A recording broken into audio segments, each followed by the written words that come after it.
नमस्कार दोस्तों, मैं अनुराग कुमार आपका हार्दिक स्वागत करता हूं आपके अपने चैनल वेक्टर एजुकेटर्स पर। आज मैं आपके लिए कुछ नया लेके आया हूं। देखिए, आज नया क्या है, बेटियों को पैतृक संपत्ति में समान अधिकार। हाल में ही सुप्रीम कोर्ट ने ये डिसीजन दिया है। तो आइए जानते हैं कि ये चीज़ें है क्यों, कहाँ से निकली और कैसे इसके ऊपर अमल हुआ, जो कि आने वाली एग्जामों में पूछा जाएगा। क्योंकि एग्जाम के पैटर्न चेंज हो गए हैं, तो कहीं ना कहीं अब यथार्थ या पिछला इस तरह को देखते हुए अलग पैटर्न से प्रश्न पूछे जाते हैं। चलिए आगे बढ़ते हैं, हम देखते हैं। देखिए, सुप्रीम कोर्ट ने अपने निर्णय के अनुसार एक हिंदू महिला को पैतृक संपत्ति में संयुक्त उत्तराधिकारी होने का अधिकार जन्म से ही प्राप्त है। इस बात पर निर्भर नहीं करता कि उसके पिता जीवित हैं या नहीं। यानी सुप्रीम कोर्ट ने कहा है महिला जन्म से ही अपने पिता की संपत्ति पर समान अधिकार रखती है। और क्या है, सुप्रीम कोर्ट ने अपने इस निर्णय में हिंदू उत्तराधिकारी अधिनियम में वर्ष 2005 में किए गए संशोधनों का विस्तार किया। इन संशोधनों के माध्यम से बेटियों की संपत्ति में समान अधिकार देकर हिंदू उत्तराधिकारी अधिनियम 1956 की धारा 6 में निहित भेदभाव को दूर किया है। ठीक है दोस्तों, चलिए आगे देखते हैं। हिंदू उत्तराधिकारी अधिनियम 1956 था क्या? हिंदू कानून की मिताक्षरा धारा, ये मैं आगे बताऊंगा क्या चीज है, को हिंदू उत्तराधिकारी अधिनियम 1956 के रूप में संहिताबद्ध किया गया है। संपत्ति के वारिस एवं उत्तराधिकारी को इसी अधिनियम के तहत प्रतिबंधित किया गया है, जिससे कानूनी उत्तराधिकारियों के रूप में केवल पुरुषों को ही मान्यता दी है। ठीक है दोस्तों, चलिए, यह उन सभी पर लागू होता है जो धर्म से मुस्लिम, ईसाई, पारसी या यहूदी नहीं है। ध्यान रखना दोस्तों, यहूदी नहीं है। ये किस पे लागू होता है? बौद्ध, सिख, जैन, आर्य समाज, ब्रह्म समाज के अनुयायियों को इस कानून के तहत हिंदू माना गया है। ठीक है दोस्तों, चलिए आगे देखते हैं। एक अविभाजित हिंदू परिवार में, यानी संयुक्त परिवार में, कई पीढ़ियों के संयुक्त रूप से कई कानूनी उत्तराधिकारी मौजूद हो सकते हैं। कानूनी उत्तराधिकारी परिवार की संपत्ति की संयुक्त रूप से देखरेख कर सकता है। ठीक है दोस्तों, चलिए और ऐसी कड़ी में आगे देखते हैं। तो हिंदू उत्तराधिकारी संशोधन अधिनियम 2005 क्या है और किस है? 1956 के अधिनियम को सितंबर 2005 में संशोधित किया गया और वर्ष 2005 से संपत्ति विभाजन के मामले में महिलाओं को सहायक के रूप में मान्यता दी गई थी। ठीक है दोस्तों, चलिए आगे देखते हैं।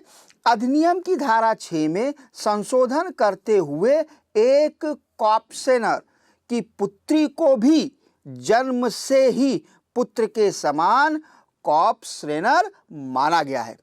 इस संशोधन के तहत पुत्री को भी पुत्र के समान अधिकार और देनदारियां दी गई हैं। यह कानून पैतृक संपत्ति और व्यक्तिगत संपत्ति में उत्तराधिकारियों के नियम को लागू करता है, जहां उत्तराधिकारी को कानून के अनुसार लागू किया जाता है, ना कि, ध्यान रखना दोस्तों, ना कि एक इच्छा पत्र के माध्यम से। ठीक है दोस्तों, चलिए आगे देखते हैं। संशोधन किया गया तो इसमें क्या आधार और तथ्य दिए गए? विधि आयोग की 174वीं रिपोर्ट में हिंदू उत्तराधिकारी कानून में सुधार की सिफारिश की गई थी। ठीक है दोस्तों, वर्ष 2005 के संशोधन से पहले ही आंध्र प्रदेश, कर्नाटक, महाराष्ट्र और तमिलनाडु ने कानून में यह बदलाव कर दिया था। दोस्तों ध्यान रखना, किस किस ने? आंध्र प्रदेश, कर्नाटक, महाराष्ट्र और तमिलनाडु ने कानून में यह बदलाव कर दिया था। केरल ने वर्ष 1975 में ही हिंदू संयुक्त परिवार की प्रणाली को समाप्त कर दिया था। ठीक है दोस्तों, ध्यान रखना इस चीज को। किसने कर दिया था? केरल ने। चलिए आगे देखते हैं। अब ये चीज है क्या, जैसा कि मैं आप देख रहे हैं ऋग्वेद, ऋग्वेद में सतदाय शब्द को सायण ने प्रभुत्तदाय अर्थात वसीयत से युक्त अर्थ में किया है। इसीलिए ऋग्वेद में भी इसका कहीं ना कहीं जिक्र है। चलिए, दाय का अर्थ क्या होता है? जो दाय है, दाय का अर्थ ऋग्वेद में भाग या पुरस्कार होता है। ठीक है दोस्तों। चलिए, नाभानेष्टि की गाथा में आया है कि मनु ने अपना दाय यानी अपना भाग अपने पुत्रों में बांट दिया था। तो यहां दाय का मतलब क्या? धन भी होता है। तो अधिनियम 1956 जो है कहीं ना कहीं ऋग्वेद और सामवेद इन सब को पढ़ने के बाद ही बनाया गया था, ये आधार इससे पता चलता है। चलिए आगे देखते हैं। हिंदू कानून से संबंधित विधियां और नियम। अब जैसा कि आप देख रहे हैं मिताक्षरा कानून, ये क्या है? मिताक्षरा पद की उत्पत्ति याज्ञवल्क्य स्मृति के विज्ञानेश्वर द्वारा लिखित एक टीका के नाम से हुई थी। ठीक है दोस्तों। भारत के सभी भागों में इसका प्रभाव देखने को मिलता है। किसका? मिताक्षरा कानून का। और यह बनारस, मिथिला, महाराष्ट्र एवं द्रविड़ शैली में उपविभाजित है। ठीक है दोस्तों। अगला पॉइंट है, जन्म से ही संयुक्त परिवार की पैतृक संपत्ति में पुत्र की हिस्सेदारी होती है। ठीक है दोस्तों। एक पिता के संपूर्ण जीवन काल के दौरान परिवार के सभी सदस्यों को कॉर्पशनरी का अधिकार प्राप्त होता है। ठीक है। नेक्स्ट पॉइंट क्या है? इसमें कॉर्पशनर का भाग परिभाषित नहीं है और इसे समाप्त नहीं किया जा सकता। ठीक है दोस्तों। पत्नी बंटवारे की मांग नहीं कर सकती, लेकिन उसे अपने पति और पुत्रों के बीच किसी भी बंटवारे में हिस्सेदारी का अधिकार प्राप्त है। तो ये क्या है? मिताक्षरा कानून, और इसी के ऊपर संशोधन किया गया है। चलिए आगे देखते हैं। दूसरा, दया भाग कानून। ये क्या है? दया भाग पद जिमुत वाहन द्वारा लिखी समान नाम की पुस्तक से लिया गया है। ठीक है दोस्तों। यह बंगाल और आसाम में इसका प्रभाव ज्यादा देखने को मिलता है। पुत्र की संपत्ति पर जन्म से कोई समतः स्वामित्व अधिकार नहीं होता, परंतु वह अपने पिता की मृत्यु के बाद स्वतः ही इस अधिकार को प्राप्त कर लेता है।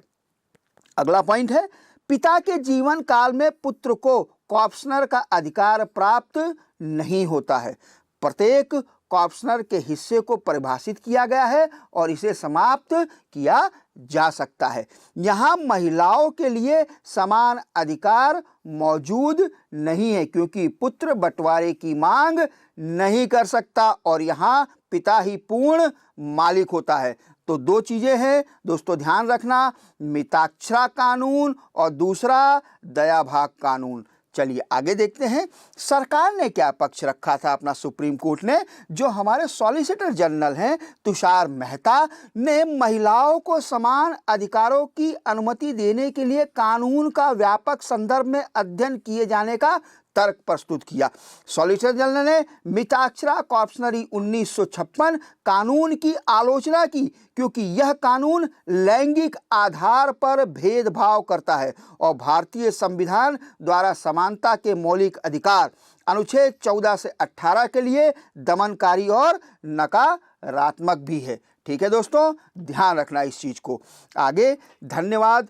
आपको आई थिंक ये आपको शो अच्छा लगा होगा और आपको अनेक जानकारी मिली होगी। अब कहीं ना कहीं एग्जामों में इस तरह के ही प्रश्न पूछे जाते हैं, तो इसको देखते रहिए, लाइक कीजिए, ज़्यादा से ज़्यादा शेयर कीजिए और हमारे चैनल को सब्सक्राइब कीजिए। धन्यवाद। जय हिंद।